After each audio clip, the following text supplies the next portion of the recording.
Bonjour François, comment ça va? Ça va très bien. Toi? Oui, ça va bien. On est dans la forêt encore et derrière nous, on voit une belle hutte de castor. Et on a François qui va nous parler du castor, de ses habitudes de vie, de son mode de vie, etc. En forêt boréale, comme aussi sur les forêts mixtes, dans les ruisseaux, souvent des castors vont s'installer, faire un barrage pour relever le niveau d'eau, puis ainsi pouvoir se bâtir une hutte. Dans leur hutte, c'est l'endroit où se passe l'hiver. Et ils doivent avoir un accès en dessous de l'eau pour aller chercher leur nourriture. Parce que les autres, ils vont faire des réserves de nourriture, couper des branches un peu partout, aller les installer au fond de l'eau. Puis pendant l'hiver, ils vont aller chercher les branches, ils vont les gruger, ramasser la nourriture qui est juste en dessous de l'écorce.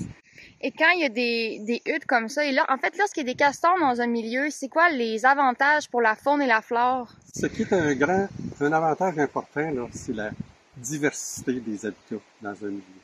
Alors, c'est certain qu'il y a beaucoup de gens qui vont dire, en noyant un terrain comme ça, il y a des arbres qui vont mourir, ça va changer tout le milieu.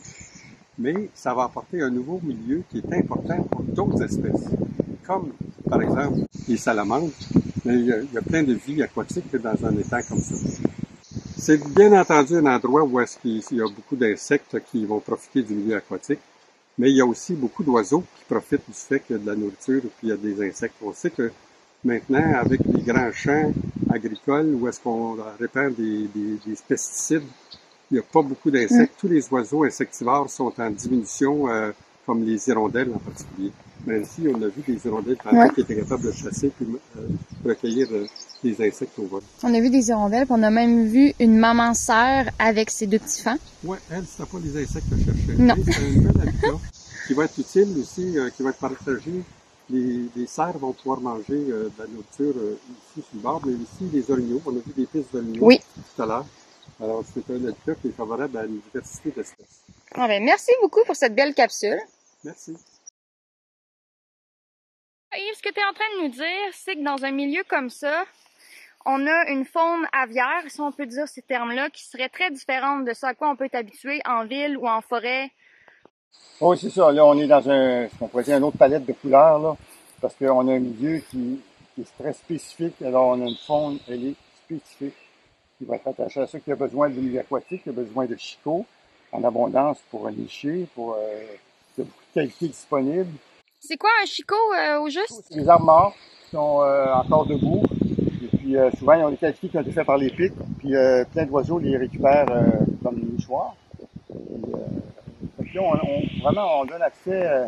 Il y a des poissons, il y a beaucoup de batraciens, donc les petits hérons, les grands hérons, il y aura éventuellement du guitare là-dedans. Des affaires qu'on verra jamais en forêt. Là. C'est vraiment un milieu. À part l'eau amène toute une nouvelle dynamique.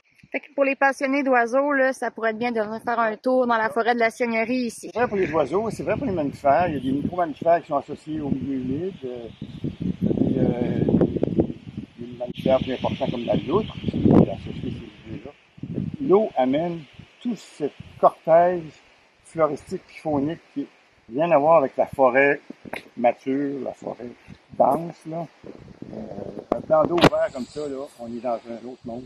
Est-ce qu'il y a certains mammifères ou oiseaux peut-être plus communs qu'on peut voir dans d'autres types de milieux qui pourraient être amenés à se déplacer ici pour des raisons particulières?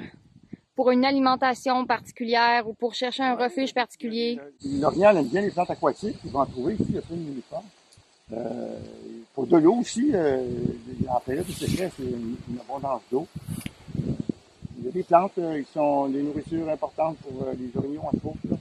L'orignal, dans les milieux lacustres, en période de moustiques intenses, il va se protéger. Là. Il va s'enfouir jusqu'à la tête dans l'eau. C'est vraiment un monde différent. Là. Il y a les castors, évidemment, qui sont à l'origine de tout ça, qui ont tout construit. Un très beau milieu naturel en soi, mais qui n'est pas à l'abri des plantes envahissantes comme le phragmite qu'on voit là-bas. Là. Je te remercie beaucoup, Yves, pour cette belle capsule, très informative.